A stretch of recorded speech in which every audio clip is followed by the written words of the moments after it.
Hello, and welcome to the Media Copilot, a podcast that explores how AI is changing media, journalism, and content creation. I'm Pete Paschal, longtime tech journalist and founder of the Media Copilot. And on this podcast, I'm excited to bring you fascinating conversations with fellow journalists, media executives, and the people building the ways we'll create and consume news in the future. This week, I'm excited to get back into the realm of AI detection with Jon Gillham. Jon is the CEO of Originality.ai, an online service that can detect whether a piece of text was written by a human or a machine. Jon had the foresight to launch Originality in November 2022, before ChatGPT was a thing. In other words, he's been walking the walk in AI longer than most of us, and I was eager to hear how much harder AI detection has gotten in the past 2 years. Jon and I talked about what the recent spike in AI content means for publishing, the internet, and even creativity itself. It was a stimulating discussion and ultimately, I think, an optimistic one. I hope you enjoyed as much as I did. And if you did, I'd encourage you to subscribe to the Media Copilot newsletter if you haven't already. The link's in the show notes. I'd also really appreciate it if you'd leave a rating or review in whatever podcast app you're in. Those really do help the show get to more people. And if you're on YouTube, a like or subscribe would be most appreciated. Those are the buttons down there. Lastly, you can check out everything we offer, including AI training classes for media marketing and PR professionals at mediacopilot.ai. All right, on with the show and my conversation with Jon Gillham. Jon, welcome to the Media Copilot. Yeah, hi Pete. Thanks for having me. Excited to be here. Awesome. So I think a lot of my listeners might not be wholly familiar with Originality.ai and even the concept of AI detection. I'm certainly, they're familiar with that, but just sort of how sophisticated it is. Can you give us a little bit about what your company does? Yeah, sure. So started as a content marketing business where we were selling customers come to us. We would coordinate writers with the eventual customer that was wanting to buy the marketing content. And then we always struggled to be able to show with certainty that that writer had created that content themselves and hadn't just used an AI tool. This predated ChatGPT, but used an AI writing tool to create that content. And so what Originality does is it helps people buying content from writers know that that content was created, that those articles were created by a human and not by an AI. And so when you started, I imagine the AIs and the quality of the content was rather primitive. Like this was probably relatively easy compared to the large language models and the kind of stuff they're producing today. Is that fair to say? Yeah, so I think, so definitely going back with the same resources that we put into it now, it would be significantly more easy to identify. This was still GPT-3 content, but predated ChatGPT. So decent. So GPT decent. I mean, Jasper became a very big business off the back of sort of being a wrapper around the OpenAI GPT-3 LLM. But yeah, not as complicated or as complex as the sort of modern GPT-4s and GPT-5 maybe soon. And do you offer I think most people in terms of like AI detection, they're familiar with these copy and paste solutions like GPT-0, right? And, it just gives you like a thumbs up or thumbs down most of the time. I would imagine what you guys do is maybe you have that, maybe you don't, I'm not sure, but that there's a level of sophistication and integration with workflows and processes and tools so that this can be systemized. Right? Yeah, no, exactly. I mean, that's sort of exactly how who we're building for, is people that are sort of building a modern marketing machine that involves a content marketing motion and needing to work into that workflow. And so we have our API, we have the app. The app includes highlighting. So if identifying which parts of an article are likely triggering it to be identified as AI generated. And then we have additional features like readability checker, plagiarism checker, and then a full site scan if you're sort of late to the game to understand whether or not writers have been using AI. We have a site scan that will go and crawl an entire website and then identify which articles and which authors were more likely to have been used AI. Oh, wow. Interesting. So Did you see a lot of demand for that one? People going back and looking at their entire corpus and see like, oh wait, that was an AI guy, that was an AI freelancer or something, and this one was too, or et cetera, where they Yeah, maybe not have understood what they were getting into with any particular writer or vendor. well, that's exactly it. Is we've actually had some pretty sad ones recently with the so there's a March 5th update that resulted in a bunch of sites being de-indexed. One of the main indicators that sites were de-indexed, or one of the most commonalities with sites that were de-indexed by Google, was that they'd been using AI content, mass producing it, and it was unfortunate. But we had some website owners come to us and say our writers weren't using AI, and we're like, oh, okay, great, like let's Surprise. run the scan. Sorry, like turns out like we don't get it. It's not, the machine's not perfect every time, but there's no way we're getting it wrong that much. Your writers, unknown to you, were using AI to mass produce content, and that's why they were charging you so little. And your site's now been de-indexed by Google. So I know that Originality has done a couple of studies. One's ongoing. One was specifically about that Google update. But before we get into that, what you're talking about here in terms of the de-indexing and the implied deceptiveness on those particular sites, like I think there's certainly a breed of site that is deliberately using AI content and essentially producing. Spam might be a little overstatement, but I mean that's I think what people are kind of lumping that into, so that they just want to rank on search. That's kind of an obvious one in terms of drag and drop out of a search result, I think. But when the AI copy is good enough to fool human editors, as sort of what these clients you talked about seems to imply, you kind of get into the fundamentals of the question, right? Which is to say, well, what does it even mean if something is AI written? And Google's stance that it's been public about is that it's supposed to be agnostic, for example, right? Like it's basically it's saying that whether it's written by an AI or whether it's written by a human, whether you're talking about a whole article or part of an article, the point is, does it give the person who's looking for the information something useful, the thing they want, essentially, right? So that's ostensibly the stance. But I guess I would say, like, obviously you work with this every day, you've done studies on it, like, is that stance true? Like, is it? And I feel like at the same time, even if it is, there's got to be more nuance to it. It's still a data point that clearly Google's looking at, and you're looking at. What does it mean then? That's all the ultimate question. If something is AI written, and what else has to happen around that plus or minus, or that thumbs up or thumbs down, to make sure the user still gets the content they're looking for? Yeah, no, it's a great question. I mean, I think it's key topic, I think, to think through is, do we trust Google and what they're saying? Do we believe them in what they're saying? And I think, there's a couple things to that. One, I think Google's facing an existential threat if their search results are overrun with nothing but AI generated content. Why would people go to Google and not just go to the AI?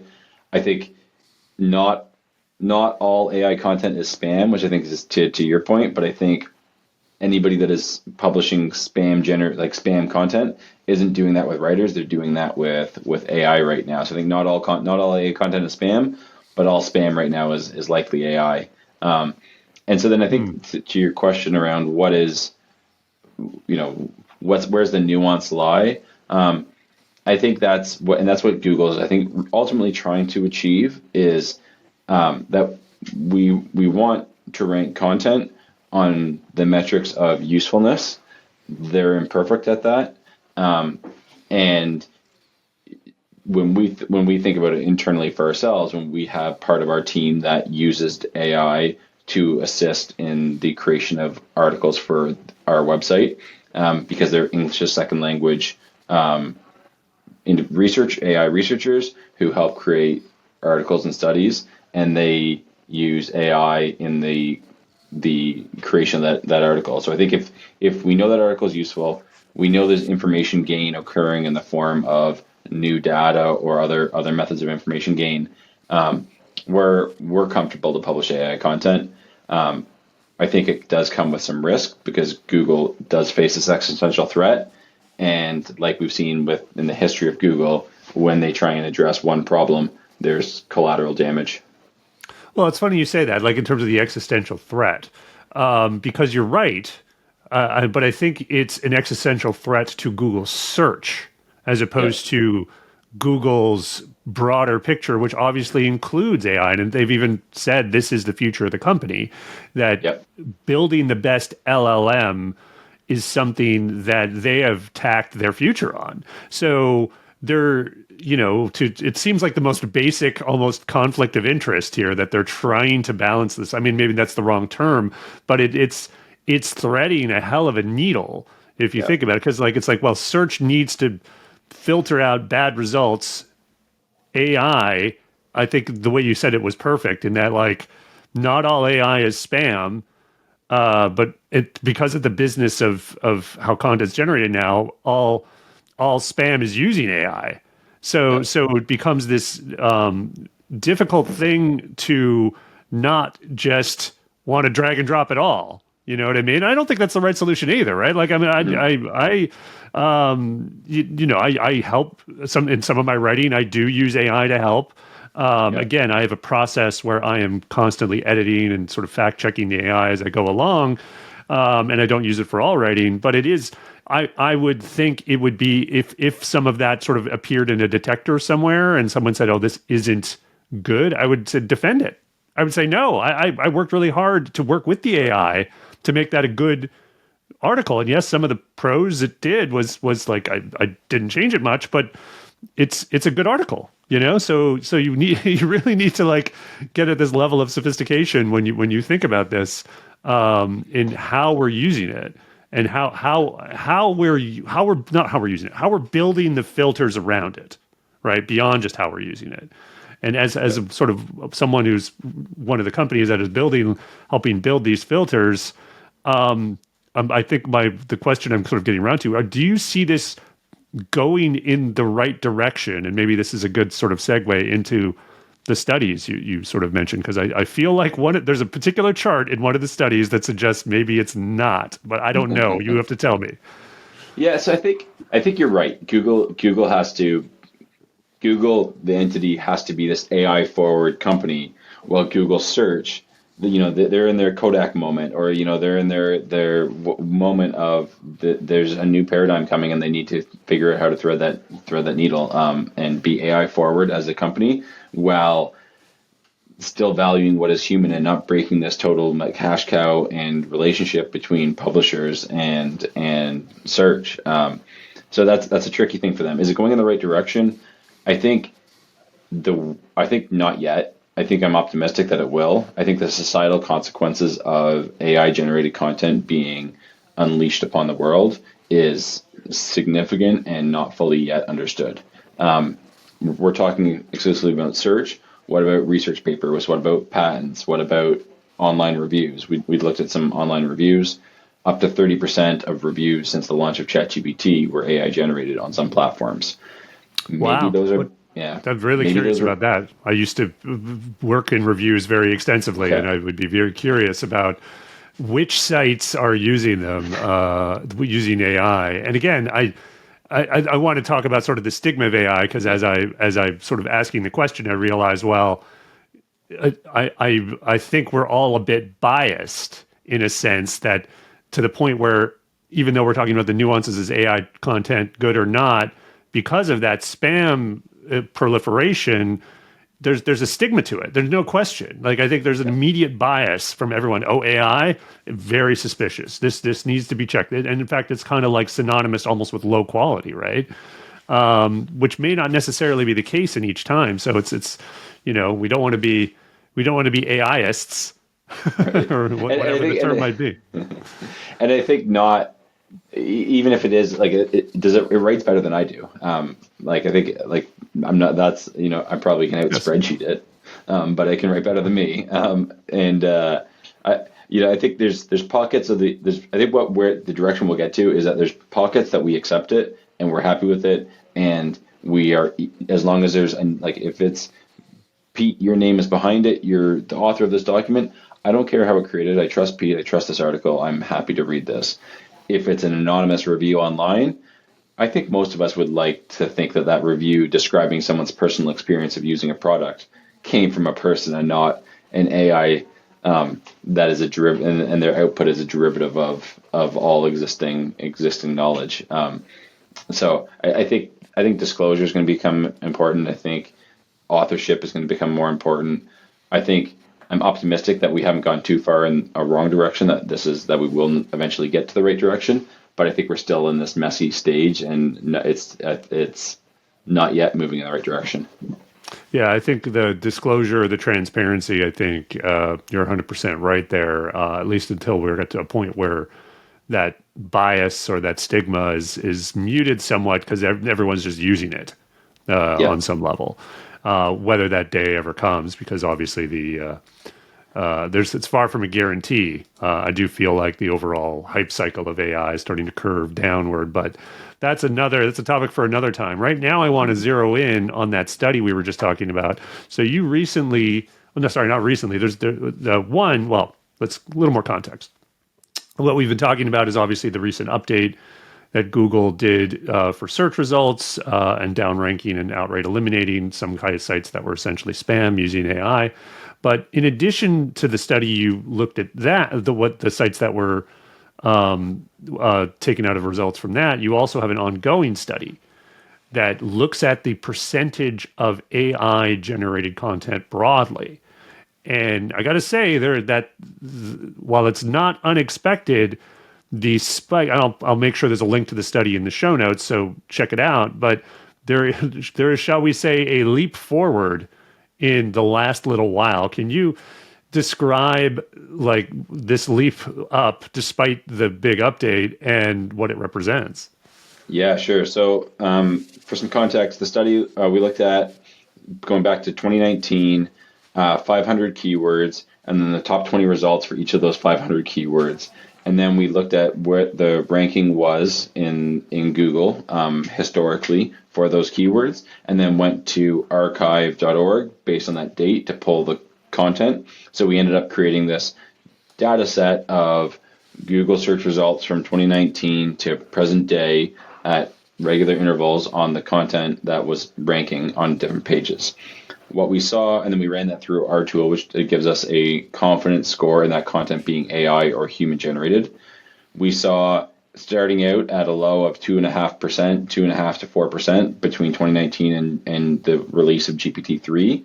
That sort of falls in line with our false positive rate. So basically we can say no sign of AI that predated GPT-3. GPT-3 launched, and we went from sort of a 4% AI up to 6%. So some sort of statistically significant initial starting of AI getting into search.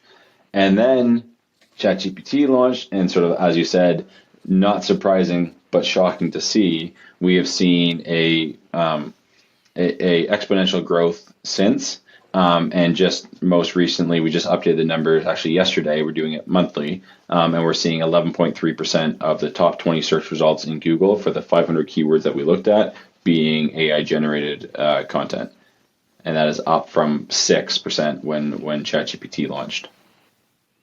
Yeah, that seems like I wouldn't say counterintuitive. I say it's like we kind of all saw this coming, that there would be an explosion of AI generated content. But what it implies is that updates like what Google did the other month are not keeping up.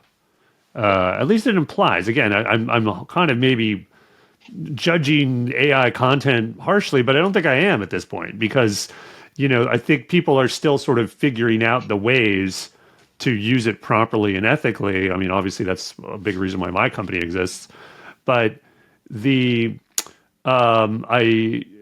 do feel like, this is a thing that we're all sort of trying to figure out as the death throes of the old information ecosystem are still writhing, like it's still happening, right? Like I'm not saying this very well in a very artful way, but we can all see that Google search, beyond just the AI stuff, is probably less useful today than it was a number of years ago. Whether, you could look at all the sponsored links, you could look at like how people are gaming the SEO system and this inherent conflict that Google has with like it's promoting AI building AI, but it's also needs to filter out bad results. And we don't really know what's next. Right. Like I don't think it's just better filters. And we're looking at things like generative search now. Yeah. And AI is trying to figure out an answer based on the information out there and then just sort of giving it to you in a lot of cases. Maybe not necessarily the majority, but in a lot. And you think about like, well, if more and more of the actual content is AI generated and it's spammy and we don't have those great filters, how good is that answer? Like can we trust it? And again, like I don't think we necessarily have the answer in this particular podcast, but it is like, how do we chart our way toward what that is? Not just like what the filter is, but like what is almost like the user experience around this, like and because if we don't have filters, if we don't have good filters and we don't have like a good way of like getting people to the right information, I feel like humans are going to develop their own. They already are, and we're seeing like a lot of suspicion with what comes out of Google search or Amazon search or whatever service you're using, because we're all just like sticking our eyebrow up. Is this AI? And should I trust Right. it? I mean, I think you're exactly right that I think, there's a few moves that we can point to from Google in terms of, are they trying to outsource what is human to third-party moderators? And that's why Reddit and Quora have had this massive spike in visibility within search, because they're trying to sort of apply a third-party filter to what is human. And I think Reddit mods are pretty good at that. And then I think this questioning results. I think, don't know your age, but call it similarish to mine. But I think going through school and kind of getting introduced to doing research on the internet, it was like don't trust everything on the internet, and now it's like don't trust anything. It can be even a sort of personal anecdote was saw the video of the Baltimore bridge collapse, and my first reaction was like, oh, that's a Sora video. Like it looked so unbelievable that I just didn't trust it at first.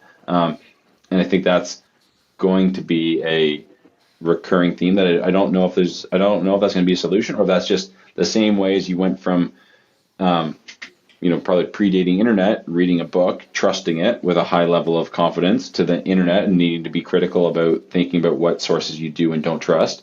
I think that we're just sort of will have progressed further down that continuum of not being able to trust everything we see and read, and needing to try and find ways to verify. And as you sort of work with clients on a sort of ground level here, and sort of like, okay, you now have AI detection built into your system or your process.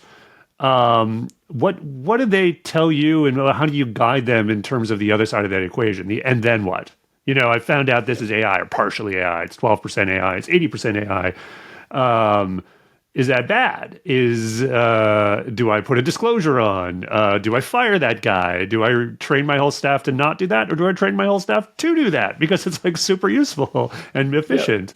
I imagine there's a myriad things you can do. Again, this is talking about the ground level, not trying, and it will extrapolate what that means for the information ecosystem as we think through it. But it's like, what are you hearing from folks? What is generally what's happening, and what direction do most folks tend to go in? Yeah, and I think it's great question, and I think it's nuanced in that within that company there will be locations where they say no AI, and they want to put in controls to ensure that, and there's other places where it's AI is allowed within these parameters. And so I think where companies that have been most successful have gotten to is establishing those parameters on when AI is able to be used and not able to be used. And if they are in a world where they don't want AI content on their website because they view it as an increases their risk to Google, then they enforce it using a tool like ours, with the help of sort of additional tools that we provide that help verify if a false positive occurred. And so that's sort of at ground level implementation, clarity of communication between the writer and the person that is employing them, and then effective controls being used consistently to deal with that. I think a lot of people are happy to pay a writer $100, $1,000 for a piece of content, whatever it might be, not super happy to find out that they copied and pasted out of ChatGPT in 5 seconds. Yeah, I'd agree. But what about sort of some in-between cases or folks who tend to be more open-minded about AI for whatever reason? Do they like to point to things like disclosures or even, what's being talked about now are labels, right? You see this with YouTube, obviously visual medium, but the idea of like, oh, if you have something that is AI generated that looks realistic, now that there's going to be, I'm not exactly, it's like a disclosure that's very clear on the video. Are you seeing that? Do you offer that? So we don't offer that, but we provide sort of the controls that if that is their company's policy, then they have the capabilities of enforcing it. And so we've seen some that have taken the sort of conservative approach of saying, we want to, anything that might have been AI have touched, we're going to label that as author, editor, assistance by AI in the sort of author bio of something that they're publishing online. So we've seen them use that, regardless of whether or not the writer communicated that they used AI or not. And then we also see some examples of, and personally, we have a pocket of our marketing team that uses it this way, where it's as long as it's not all AI. Like we're happy that we want to judge it by the quality of the content, but we also want to know that this isn't just copy and pasting out of ChatGPT and that it's bypassing our editors. And so we want to see that if we see every article coming back as AI, that's a problem. But if we see the occasional article coming back as a higher probability of it being AI generated, that's okay, as long as it sort of went through the editorial process and we're happy with the value that it's going to be adding to our users.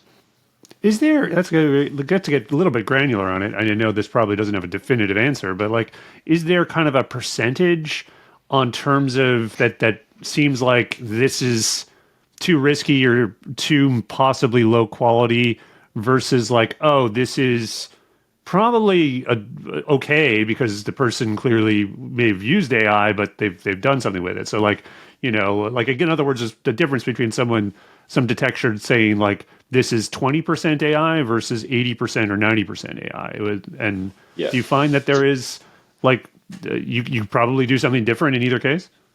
So common misconception about these tools is that the probability, so they're classifiers and they're giving you the probability that the content was either created by a human or created by AI. And so if it's 70%, it just means the tool is less confident. Doesn't mean that it's 70% AI and 30% human. I see. What we do have is different models that provide some sensitivity to that. So we have our turbo model where it's like if you use Grammarly and you use all the Grammarly auto suggestions to rewrite sentences, it doesn't feel like that should be AI, like that's your work. However, there's some people that are like, we don't want any AI touching our site. And so that sort of like sensitivity to the use of it is reflected in the model that is chosen. So we have our turbo model, our standard model, and then we're developing a light model aimed at the users where it's like, kind of that use case that we described where it's like as long as it's not all AI all the time, like as long as it's like we want extremely low false positive rate and we want to know that humans have been involved. And then the turbo model is if AI is touched, if you use an AI outline, if you used AI to edit, probably going to get tagged as AI generated. Got it. Switching tracks a little bit, I see on your website that you guys also offer AI fact checking. I've got to say, this always seems very counterintuitive. Seems like, people just go, what? You're getting an AI to check the work of another AI? Like, that just sounds like a bad idea. Can you explain why it might be a good idea, at least in some cases, and, just generally how that works? Yeah, so it's still in beta because it's not perfect. It's a long way from perfect. It's better than out of the box model. So the way it works is we look at a fact and then we extract the sort of common knowledge from the web on that for that given fact, and then use an AI to use RAG or retrieval augmented generation to compare the common sort of knowledge in the world to the fact that is written in that document, and then provide sources and an opinion on whether or not that fact is accurate or not. So we think of it as a fact-checking aid, because what are you going to do as a fact checker? You're going to pull up you're going to identify the fact, you're then going to research that fact, and then you're going to do an analysis on that fact. It does that process, but we sort of stop at that last step of saying, we strongly recommend the tool being relied upon to be making a judgment of fact, but it's a helpful aid in editors to doing their process in looking at fact checking a document. I gotta say, it is. I get reassured as these things sort of get explained, because yes, on the surface it's like that sounds silly, but at the same time it's like it sounds silly if you leave all the decision making up to the AI and you fully automate it from top to bottom, which I think is what a lot of people have a misconception of what AI is, right? Like, which is to say, well, no, it's not doing the thing entirely. It's not Skynet and launching the nukes for you. It is like there's that ultimate thing where it just presents like, here's what I did, how'd I do, and in a lot of cases that's helpful, and in the cases that's not, again, as we say, human in the loop, it can correct for that, and also hopefully it keeps your job because you still have a role to play. All that said, I also would say that it's the idea of an AI checking an AI.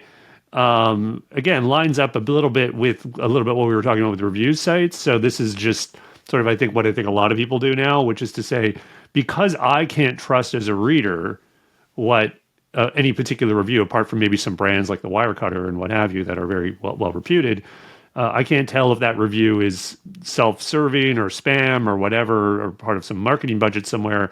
I will check that with other review sites, right? I won't just rely on one review. I'll say, oh, wait, this looks interesting. Now I'll do a search for this product and pull in 3 or 4 reviews and see if there's a general consensus on it, right? Now, obviously, there are products that sort of do this too. But it is that the idea of like, oh, I'm checking a potentially bad review with other potential bad reviews. I mean, it's more like the more you check it with, like, yes, we know LLMs are unreliable, but like, run it through a couple other different ones, and maybe you'll get to something closer to what good facts are and good the truth is. On that level, sort of makes some sense too. Yeah, no, I agreed. I think it's. I think the sort of strong, the strong sort of binary application on tools being effective or not effective is something that, when we use a calculator, we don't need to use judgment on did 2 + 2 equal 4. It's like we know if we put the right inputs in, we're going to get a good output. Using AI to be an efficiency tool produces, what one study called was sort of the jagged edge of capabilities, and that it's not always clear when it's going to be effective and when it's not going to be effective, and that need for a human in the loop for any high quality output to come out of it is I think at this stage pretty clear that it's pretty hard to sort of have really consistent input that results in a really consistent high quality output.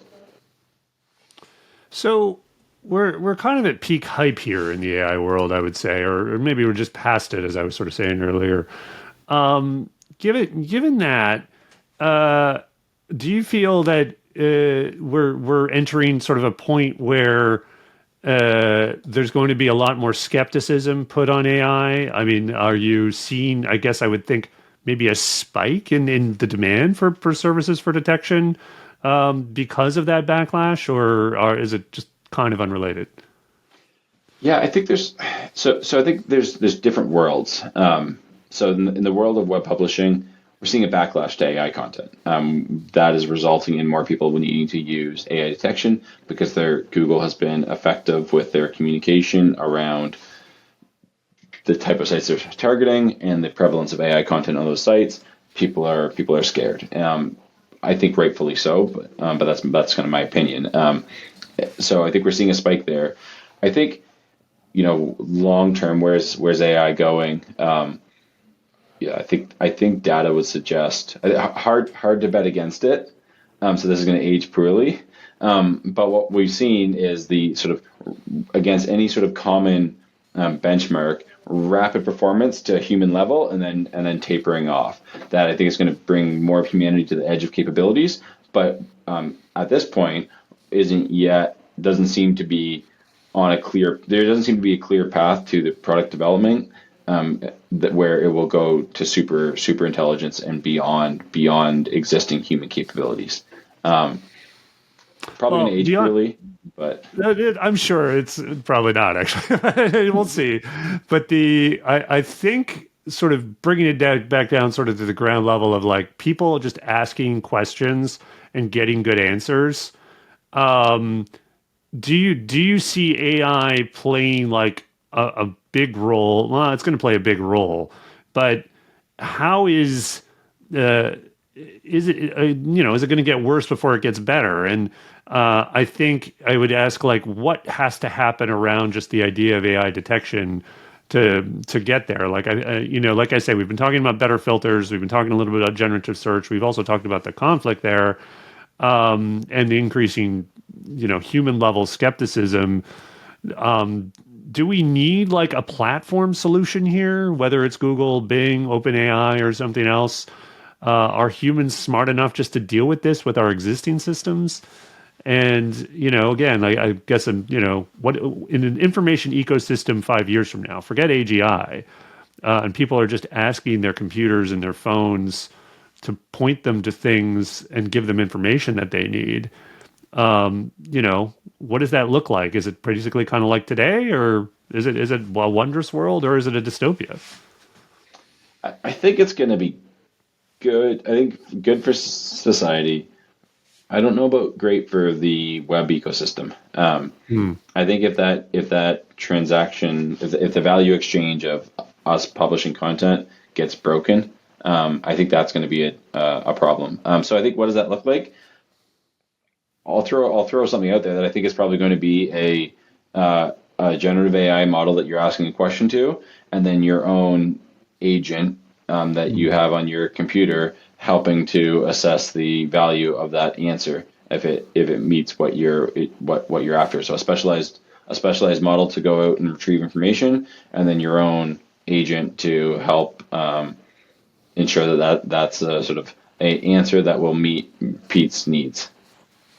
And so that the thing I'm asking the question could vary, right? Like, in other words, Yep. The agent's personal to me, but the other thing I'm asking would sort of depend on the sort of system I'm interacting with and the specific information I need.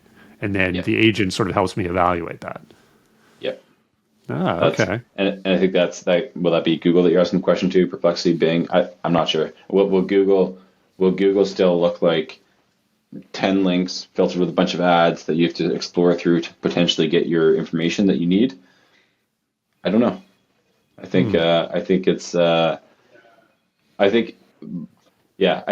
to change. I think it can't totally blow up, because then there's no economic incentive for the creation of content, which is needed for these ecosystems to flourish. So yeah, I don't know. It's going to be an interesting one. So before we leave things, I just want to ask what I try to ask a lot of folks: what is the one thing anyone in the publishing business should know about AI today? I think that the unmitigated use of it produces risks that you need to be aware of and put in controls and to manage. Hallucinations, fact checking, Google penalties. I think it is not an elixir that solves all problems, and people need to be sort of thinking it's a phenomenal tool that needs to be used within controls. Great stuff. Jon, thanks so much. This has been a great conversation. Yeah, thanks, Pete. Lots of fun. Thanks for listening to my conversation with Jon Gillham. You can check out his company at Originality.ai. And if you like what you heard, please take a minute to leave a rating or review for the Media Copilot in your podcast app. Also, don't forget to subscribe to the Media Copilot newsletter, link in the show notes, and check out MediaCopilot.ai for our classes on AI for journalists, marketers, and content creators. In any case, be seeing you in the future.